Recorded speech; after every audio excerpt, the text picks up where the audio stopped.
شالپورہ کا رہنے والا ہے، زمیندار ہے. وہ ہمارے پاس آیا، اس نے یہ واقعہ بیان کیا تو ہم اسی وقت تھانے میں چلے گئے. تھانے میں کرنا کا ایک ایس ایچ او تھا، وہ نہیں مانا رپورٹ درج کرنا.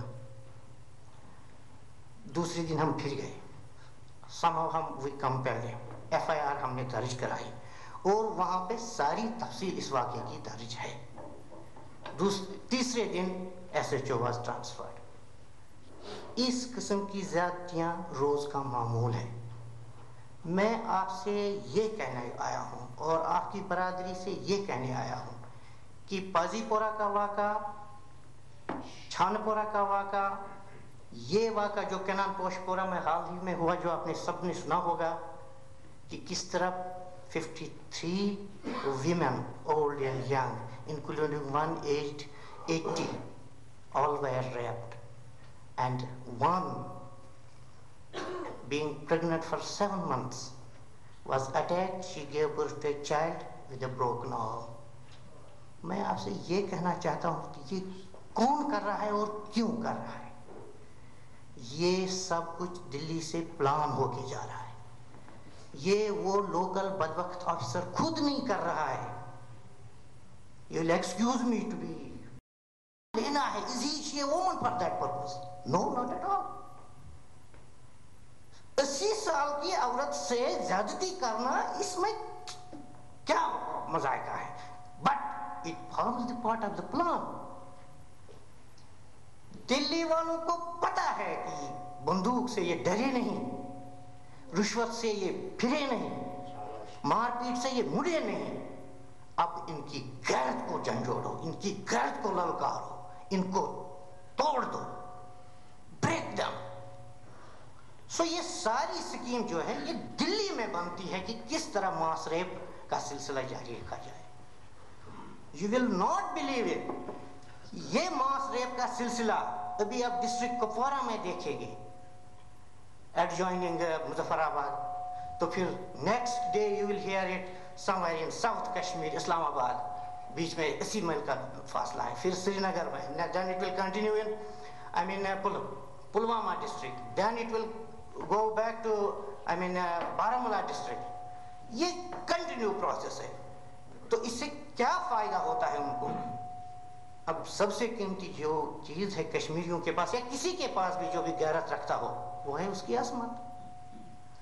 تو یہ پلان بنائے ہوئے ہیں کہ یہ ایک طاقتور اور مؤثر چیز ہے ان کو پیچھے ہٹانے کے لیے، ان کو اس جدوجہد سے الگ کرنے کے لیے. اور اللہ تعالیٰ کا شکر ہے اور آپ دوستوں کی دعا ہے کہ I have been able to convince some parliamentarians from House of Commons and House of Lords, including Lord Aure and so many of his friends, and they have felt the pinch right here when I revealed some of the stories. نہیں تو آپ مجھے بتا دیجئے 70 سال کے مولانا عباس انصاری جو اہل تشیع کے بہت بڑے معلم اور لیڈر ہیں،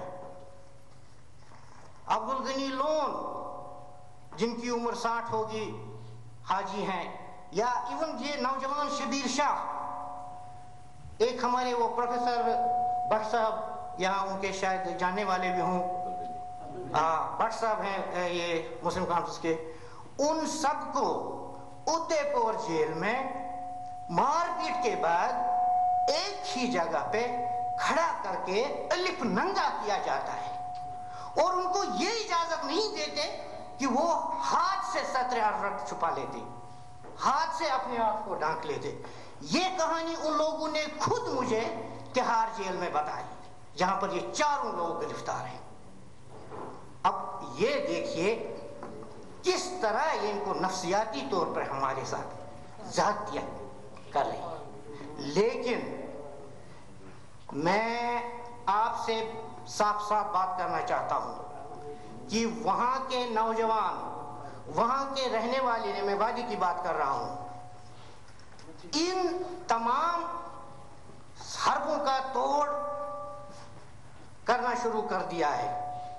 مجھے آپ معاف فرمائیں گے, یہ وہ ملک ہے جہاں ہم بات کر رہے ہیں, یہاں گانجائی طریقہ آپ کو استعمال کرنا پڑے گا کسی بات کو سمجھانے کے لیے. بھگت سنگھ وہاں جنگ کر رہا تھا, بم چلا رہا تھا, لیکن گاندھی بول رہا تھا اہنسا اہنسا.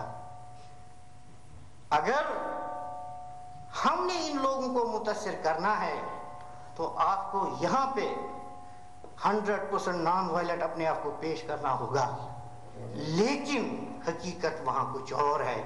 ہاں, ربیہ سعید کو کڈنیپ کیا گیا تھا, لیکن کیوں؟ اس لیے کہ ہندوستان کے وزیر داخلہ کو یہ پتا چلے کہ بچیوں کے ساتھ زیادتی کیا ہو سکتی ہے, کتنی مضر ہو سکتی ہے, کتنی ذہنی دباؤ کا اثر ہوتا ہے, اور کیا ہوتی ہے یہ. حالانکہ وہ باضابطہ لڑکیوں کے پاس تھی. معزز کا میں نام بھی لے سکتا ہوں, یہاں جاننے والے لوگ ہیں. جب اس سے اٹھایا گیا, اس کے بعد اس سے باضابطہ بات چیت ہو گئی کہ بھئی تم ہماری بہن ہو, آپ سے کوئی جھگڑا نہیں ہے, یہ سب سیاست ہے. We want to keep you for some days so that government of India knows کہ ان کے بھی ہاتھ ہیں, یہ بھی کچھ کر سکتے ہیں. میں یہ نہیں کہہ رہا ہوں کہ this should be all justified at all levels or at all times, نہیں. میں یہ کہہ رہا ہوں کہ جب سوز صاحب کی بچی کا اغوا کیا گیا, ہم فی الحال اسے اغوا ہی کہیں گے, وہ بھی باضابطہ لڑکیوں کے قبضے میں تھے, اور یہ بتا دیا گیا کہ جب آپ لوگ بچیوں اور بوڑھیوں کی عزت کا ستیہ ناش کر سکتے ہو, ہم بھی آپ تک پہنچ سکتے ہیں, آپ کے حواریوں تک پہنچ سکتے ہیں, آپ کے چیروں چمچوں اور ایجنٹوں تک پہنچ سکتے ہیں. اور ہاں, میں نے یہاں ممبران پارلیمنٹ کو بتا دیا کہ ویل, اگر میں نے ہتھیار اٹھا لیے ہیں, پنش می اکارڈنگ ٹو لا. میں کہتا ہوں یہ آزادی کی جنگ کہتے ہیں, آپ کہتے ہیں یہ ملیٹنسی ہے, ویل پنش می. اس میں کوئی مذاق نہیں ہندوستان کو ہونا چاہیے. میں کہتا ہوں کہ کس مجاہد کو آج تک انہوں نے کورٹ کے سامنے پیش کر دیا, کیونکہ ان کو پتا ہے, ان لوگوں کو پتا ہے, مقبول بٹ کو مار کے پھانسی پہ چڑھا کے انہوں نے خود اپنے قانون کا خون کر دیا. تو ان کے قانون کے مطابق مقبول بٹ کو وہی جج سزا دے سکتا تھا, ڈیتھ وارنٹ وہی ایشو کر سکتا تھا جس کی جورسڈکشن میں وہ قید تھا یا جس نے اس سے پہلے سزا سنائی تھی. لیکن ہوا کیا, مقبول بٹ تھا تہاڑ جیل دلی میں, سزا سنائی سم نچھتر سنگھ ان جموں. فاروق عبداللہ گیا وہ لے کے اس پہ سائن کر دو, اندرا گاندھی نے ٹیلی فون کر دیا سائن کر دو, کر دیا sign. But it was the death blow to their own constitution. اب کانسٹیٹیوشن کی دوسری بات یہ ہے کہ مرنے والے سے اس کی آخری خواہش پوچھ لو. It is Indian constitution, it's not over J&K constitution. ہمارے JK کا constitution الگ ہے اور اس میں بھی یہ سب چیزیں ہیں, لیکن ان کا ہندوستان کا جو آئین ہے وہ یہ کہتا ہے کہ مرنے والے سے اس کی آخری خواہش پوچھ لو. اور جب اس کا بائی, مقبول بٹ کا بائی سری نگر سے چلا دلی مرنے سے پہلے اس سے آخری خواہش پوچھنے, اسے ملنے, he was arrested at the airport. Since then he has not been released. تب سے اس کو چھوڑا نہیں گیا ہے. 80 کی بات ہے شاید. تو اس کے بعد another thing, اب Indian constitution says, jail manual says کہ if the condemned man has some relations somewhere, he should be sent to his own graveyard. ہر مرنے والے کو حق ہے کہ وہ اپنے لیے دفن کی جگہ چوز کر لے, یا اس طریقے سے ہم کہہ سکتے ہیں کہ there is law provides it that the dead body should be given to his relatives. تو جب ہم نے کہا کہ بھئی اس کے یہاں رشتہ دار ہیں, ان کو ڈیڈ باڈی دی جائے according to your own constitution, درخواست دی گئی, انہوں نے اس درخواست کو ریفارڈ کیا. تو اس طریقے سے ہم ان کو کہہ رہے ہیں کہ یہ جو ہندوستان نے اہنسا کا ملمہ چڑھا رکھا ہے، یہ ہے اس اصلی تصویر اس کی. اور یہ جو تہاڑ جیل میں قیدی ہیں، یہ ان سے کہہ رہے ہیں کہ ہمیں مقبول بٹ کی قبر دکھاؤ، وہاں اس کا کوئی نام و نشان نہیں ہے.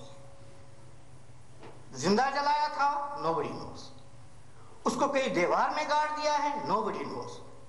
Where is his tomb? Where he was buried? Nobody knows. تو میں آپ سے یہی عرض کروں گا کہ بے شک ہم آپس میں جوش جذبے کا اظہار کریں، جنگ کریں، لڑیں آپس میں. یہ تو ہوتا ہے گھر میں، بھائی بھائی لڑتے ہیں، جھگڑتے ہیں. لیکن جب کسی گھر کے آدمیوں کا جھگڑا باہر والے کے ساتھ ہوتا ہے تو بلا شبہ ان کو متحد ہونا پڑتا ہے، نہیں تو وہ گھر مٹ جاتا ہے. اور میں یہاں جو یہ ابھی نقطہ اٹھا، یہ بہت دور کی بات ہے. آپ جانتے نہیں آپ کس دشمن سے لڑ رہے ہیں. یہ بات آپ یقین سے مان لیجئے کہ اگر روس کی جگہ ہندوستان افغانستان میں چلا جاتا، شاید ہندوستان ہی مٹ جاتا، لیکن وہاں سے نکلتے نہیں، کیونکہ ان کے پاس مرنے کے لیے لوگ ہیں.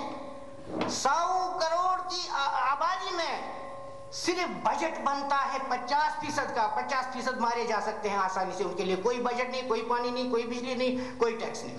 وہ پٹریوں پہ رہتے ہیں، پٹریوں پہ پلتے ہیں، پٹریوں پہ مرتے ہیں. اس مکار قوم کے لیے جنہوں نے اپنے مارنے کے لیے خود اپنے لیے 50% people are there to die and nobody will bother about it. Sri Lanka میں کتنے بڑے nobody knows. اور ان کو 1 لاکھ روپے آپ دے دیجئے اور آج ہی کہیے ہم لڑکے کو لے جا رہے ہیں مارنے کے لیے، وہ کہیں گے نہیں، لاکھ نہیں، 99,000 ٹھیک رہے گا، 1,000 ہم اپنا چھوڑ دیتے. سو اس قوم سے لڑنے کے لیے آپ کو یہاں بھی اتحاد اور اتفاق کا مظاہرہ کرنا پڑے گا. ہاں باقی رہا یہ تو فائنلی کرنا کیا ہے بھئی. جب ہم ہندوستان سے لڑ رہے ہیں کہ ہمیں اپنے حقوق دو، اس وقت کیا جب یہ واقعہ صحیح پہ جب یہ حقیقت سامنے آئے کہ ہم نے فیصلہ لینا ہے تو کون کس پہ اپنی رائے ٹھونس سکتا ہے؟ So wait, why are you in hurry? ہم سب بھائی ہیں. اسلام نے ہمیں سب کو آپس میں باندھ دیا ہے، ایک انمٹ رشتے سے، ایک مضبوط رسی سے ہم کو باندھ دیا ہے. باقی رہا یہ، ہاں آپ یہاں ان لوگوں کو بتا دے دیجئے کہ for 10,000 years we have ruled Kashmir, Kashmiris have ruled Kashmir. ہاں یہ ہماری الگ بات ہے کہ غیر مسلم دور کو ہم کشمیر نہیں مانتے ہیں، کشمیریوں کا تسلط نہیں مانتے، کشمیریوں کی حکومت نہیں مانتے. لیکن حقیقت یہ ہے کہ Kashmiris have ruled Kashmir for 10,000 years. بھلے ہی ہم نے خود اکبر بادشاہ کو دعوت دی ہو آپ کشمیر پہ قبضہ کر لو، and he signed over 12 point charter، جس میں ہم نے یہ خود ہی کہہ دیا کہ ہم آپ کے خلاف ہتھیار نہیں اٹھائیں گے، اور پھر آپس میں کہہ دیا کہ ہم رکھیں گے بھی نہیں. اور آج تک نہیں رکھتے تھے ہتھیار جب تک انتہائی مجبوری ہوئی، کیونکہ ہم اپنے آپ کو اس وعدے کا اہل سمجھتے تھے، اس وعدے کا پابند سمجھتے تھے جو ہم نے خود اکبر اعظم سے کہا تھا، کیونکہ ہمیں ایک عیاش حکمران چک حکمران تھا. اب مجھے معاف کریں گے آپ، اس کے مقابلے میں پنجاب کی ہسٹری دیکھیے. کس پنجابی نے پنجاب پر حکومت کی ہے؟ ایک نے، وہ بھی کانا اور لنگڑا سکھ، رنجیت سنگھ. اس کے مقابلے میں ہم نے تو خود اپنی حکومت ہمیشہ کی ہے، اور اس بھائی چارے سے کی ہے کہ لکھتا تھا کشمیری، راکھی کرتا تھا پونچھ راجوری والا. اور اتنی انڈرسٹینڈنگ تھی کہ اس کا حد یہ کہ جب سب کانٹینٹ میں غیر مسلموں کی طرف سے یہ قتل و غارت کا بازار ہوا، جس کا جواب مسلمانوں نے بھی مجبوراً دے دیا، لیکن کشمیر پھر بھی بہت حد تک وہ سکون رہا. ہمارے ہاں بھائی چارے کی بہت پرانی روایت ہے. لیکن یہ میں آپ کو اس نقطے کا جواب دے رہا تھا کہ کیا ہم نے ہندو وہاں سے نکالے؟ کیا ہم نے ان کو مجبور کر دیا وادی سے نکلنے کے لیے؟ نو، بالکل غلط ہے. یہ کوشچن آپ کو انگریز بار بار یہاں پوچھیں گے اور آپ سے کہیں گے کہ آپ اس کا جواب دیں، اور ہم کہہ رہے ہیں کہ یہ سراسر غلط ہے. ہندوؤں کو، جن کو ہم پنڈت کہتے ہیں، برہمن کہتے ہیں، ان کو ہندوستان نے صرف اس لیے نکالا کشمیر سے، یہ بات آپ کے ذہن نشین ہوگی تو آپ یہاں کچھ کام کر سکیں گے، ہماری مدد کر سکیں گے۔ دلی میں ایک سوچا سمجھا پلان ہوا جس میں یہ طے پایا کہ ہندوؤں کو وہاں سے نکال دو، کشمیری پنڈت کو وہاں سے نکال دو، بس ان کے فوٹو لو، ان کے انٹرویو لو اور پھر ایشو کرو ہر ملک کو، ہر سفارت خانے کو، ہر جگہ پہ، ہر ایجنسی کو، تاکہ ہمارے چہرے کو مسخ کر کے کمیونل چہرہ دکھا دیا جائے، یہ کہا جائے کہ وہاں آزادی کی لڑائی نہیں، وہاں ہندو مسلمان کی لڑائی ہے۔ آپ کو ان لوگوں کو کہنا ہوگا کہ وہاں کے ہندو کو کسی نے نہیں نکالا، وہاں کوئی کمیونل لڑائی نہیں ہے، کبھی کسی ہندو کو مارا نہیں گیا، پھر آج بھی وہاں ہندو اب بھی رہتے ہیں کچھ 5% کے قریب، لیکن ہندوؤں کو کسی نے نہیں نکالا، وہ خود نکلے۔ اور کیوں نکالے گئے؟ تاکہ ہندوستان جب جارج بش سے بات کرے، جب یونائٹڈ نیشن کے سیکرٹری جنرل سے بات کرے، جب یہاں کے وزیر اعظم سے بات کرے تو اس سے کہے کہ دیکھیں ہاؤ ہندوز ہے turned out is that MNA، لیکن آپ نے ان کو بتانا ہے کہ ہندوؤں کو وہاں بتایا گیا ہم نے سب مسلمان یہاں مارنے ہیں، اس وادی کو صاف کرنا ہے، اگر آپ اپنے بچوں کو بچانا چاہتے ہیں، اپنی بیویوں کو بچانا، بچیوں کو بچانا چاہتے ہیں تو نکل جائیے، نہیں تو کچھ ہفتے میں یہاں کچھ نہیں رہے گا۔ کچھ جانتے تھے اصل سکیم، لیکن عام پنڈت شاید نہیں جانتا تھا، اس کو بھاگنا پڑا، اور یہاں یہ پروپیگنڈا ہو رہا ہے، ہم جہاں بھی جاتے ہیں بات کرنے، وہاں کہہ رہے ہیں وہاں تو کمیونل لڑائی ہے، وہاں تو یہ، لیکن یہ حقیقت نہیں ہے۔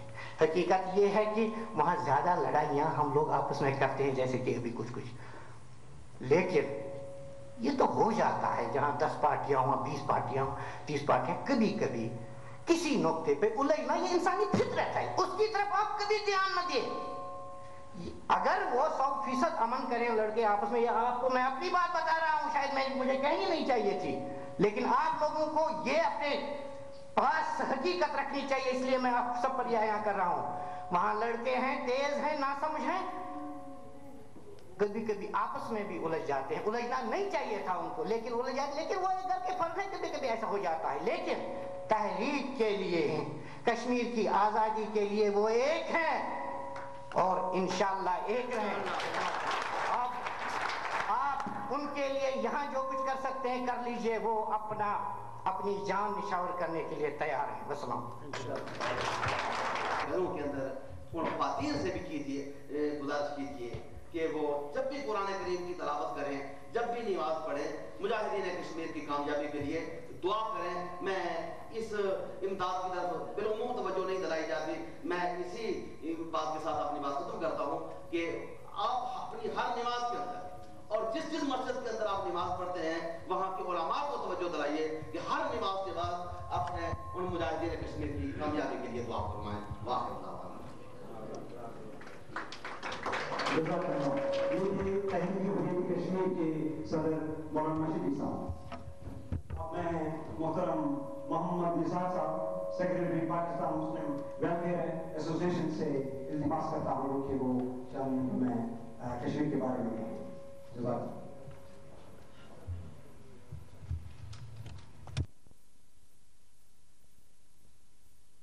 الأنبياء والمرسلين وعلى آله وأصحابه أجمعين رب اشرح لي صدري ويسر لي أمري واحلل عقدة من لساني يفقهوا قولي رب زدني علما ربنا تقبل منا إنك أنت السميع العليم۔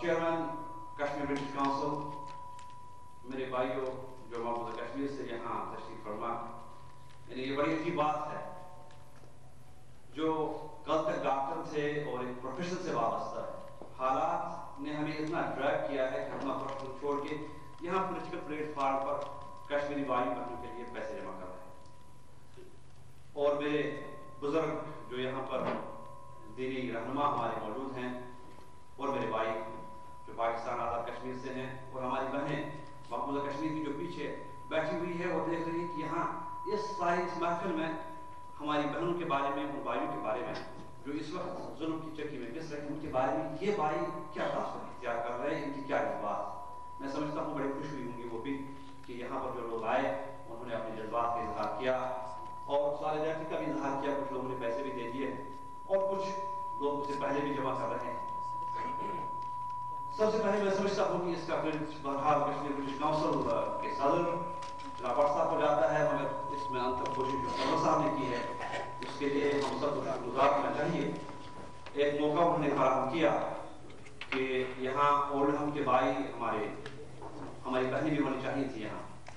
میں سمجھتا ہوں کہ آئندہ جب ہماری بہنیں کشمیر کی ساتھ آتی ہیں، ہمارے ساتھ آتی ہیں، تو چاہیے تھا کہ یہاں ایک اور یعنی پیچھے کوئی ایسی کرسیاں ہوں، یہاں ہماری جو اولڈہم میں بہنیں ہیں وہ بھی کم از کم کشمیر کی داستان سنتی. میں ابھی پچھلے رمضان میں جو BBC نے 3.5 منٹ کا وہ پروگرام دکھایا ہے اس کا میں ٹرانسلیشن کر رہا تھا. پونن پوشپورا کی جو سٹوری تھی اور وہ ظریفہ جو 25 سال کی 23 سال کی ہماری بہن ہے، اس میں وہ کہتی ہے کہ وہ اسے خامد کے بارے میں پوچھتے، وہ آپ کا خامد آپ سے ملتا ہے؟ کہتے اب تو نہیں ملتا، وہ اب اس گھر میں نہیں آیا اس وقت سے جب میرا ریپ ہوا. کہتے پرستر یا وہ پرستر، وہ مجھے پوچھے یا نہ پوچھے، میں نے عزم کیا ہے میرا یہ بچہ ہے. 7 مہینے کی پریگننٹ نہیں تھی، 9 مہینے کی پریگننٹ تھی، صرف 3 دن کے بعد اس کا بچہ پیدا ہو گیا. کہتے ہیں پرستر یا وہ پرستر، یعنی میرا خامد مجھے پوچھے یا نہ پوچھے، میرا کام یہ ہے کہ میں اس بچے کو ریز کروں گی. اس کا میں نے ٹرانسلیشن جو کیا ہے بہت جو جذباتی ٹرانسلیشن ہے. I will raise this child to a level so that he can take revenge of his mother from the Indian army. اللہ کا فضل یہ رہا کہ اس نے ٹرانسلیشن وہی رکھا. آگے تھوڑا سا ادھر ادھر ٹرانسلیشن میں سمجھتا ہوں کچھ اور ہماری آپ نے وہ دیکھی بھی ہوگی فلم ہمارے پاس بھی کہتے ہیں وہاں تجوز خدا ہی خدا ہے، یعنی جب ان درندوں نے ہمیں پکڑا صرف خدا ہی خدا تھا، یہ ہم اور کسی سے پکار نہیں سکتے. ہمارے پاس جو استطاعت تھی ہم نے وہ سامنے لائی تھی، اس کے باوجود بھی ہمارے پاس کیسٹ بھی ہے. BBC نے وعدہ کیا تھا کہ وہ 8 منٹ مزید دکھائے گا. بہرحال یہاں کے پلز اور پریشرز ہیں وہ نہیں دکھاتے. BBC ریڈیو نے چینل 4 نے ابھی اس کی ساری سٹوری اس میں برطانیہ کا یہاں کا کوئی ہندوستان کا جو ایمبیسی کا کوئی نمائندہ ہے وہ بھی تھا اس میں. اس نے 8 منٹ میرے پاس وہ آڈیو کیسٹ بھی ہے. وہ کہتے ہیں آپ خدا ہی خدا تھا اور کوئی نہیں تھا. وہ کہتے ہیں ذرا ہماری بچوں کے بارے میں بات کریں جو ریپ ہوئی ہے جنہوں کوئی نہیں لے سکتا، آپ انہیں کون لے گا. اور اس کا ٹرانسلیشن میں نے ڈیلیبریٹلی نہیں کیا. وہ کہتے ہیں وہ مسلم ممالک کہاں ہیں، خدا کی قسم کہتے ہیں وہ مسلم ممالک، وہ ہمارے بھائی کہاں ہیں. وہ نہیں دیکھتے ہیں کہ ان کی موجودگی میں ان کی بہنیں ریپ ہو رہی ہیں اور باہر. اس کا میں نے ٹرانسلیشن نہیں کیا. میں نے کہا where are governments، میں نے گورنمنٹ کا استعمال کیا. where are those governments. انہوں نے مسلم ورڈ مسلم تھا اللہ کی قسم کہ وہ مسلمان کہاں ہے. وہی وہ ظریفہ کہتے وہ مسلمان کہاں ہے، وہ مسلمان کہاں ہے کہ ان کی بہنیں ہندو ریپ کر رہے ہیں اور ان تک ہماری آواز نہیں پہنچتی ہے، وہ بے قرار نہیں ہوتے ہیں. میں سمجھتا ہوں کہ جیسے میرے بھائی نے کہا ہندوستان نے تمام